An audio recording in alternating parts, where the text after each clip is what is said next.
Hello, children. Today I am going to teach you a chapter of class 10th, that is Heredity.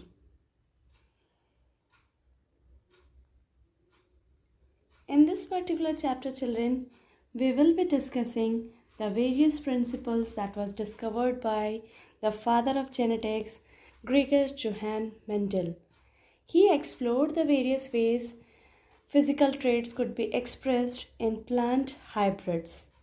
He has crossed different strains of purebred plant and studied their progeny. Mendel was the first person who told us that there is something that is being transferred from parents to the next generation which makes us look alike our parents. Let us see the plant which Mendel has taken to perform his experiment. It was Pisum sativum, whose common name is garden pea. And here in this particular chart, you can see that what all traits Mendel has studied. For example, it is seed shape, seed color, pod shape, pod color, flower position, and the height of the plant. Accordingly, Mendel has taken one trait at a time and crossed it, which was named as monohybrid cross.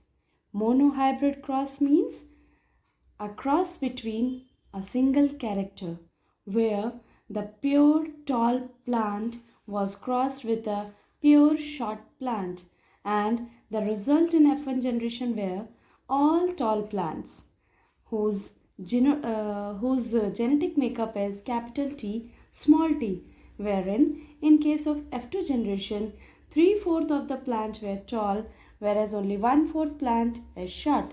So here is the phenotypic ratio of monohybrid cross, that is 3:1, whereas the genotypic ratio is 1:2:1. Here in another slide, you can see the results of dihybrid cross. What do you mean by dihybrid cross? A cross between two different characters. For say, it is seed color as well as seed shape. Seed colors were round and seed shape are round and wrinkles, whereas the seed colors are yellow and green. And after crossing these two traits, the phenotypic ratio that was obtained is 9:3:3:1, whereas the genotypic ratio is 1:2:2:4:2:1:2:1. Accordingly, after doing these many crosses, Mendel has laid down the laws of inheritance. And here is the first principle of inheritance, that is called as principle of dominance. According to this particular law, children, the trait which will be expressed in F1 generation. Previous slide we have seen two generations, F1 and F2. So the trait which will be able to express itself in F1 generation is called as the dominant trait, and hence the law is called as law of dominance or principle of dominance. The second principle is principle of segregation.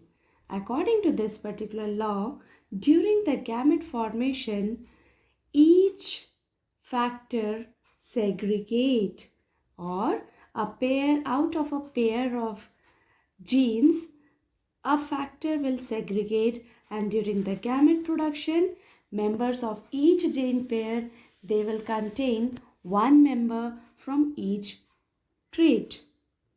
During fertilization, the full number of chromosome is then restored and members of a gene or alleles pairs are reunited. This is about our principle of segregation. Now third one is principle of independent assortment.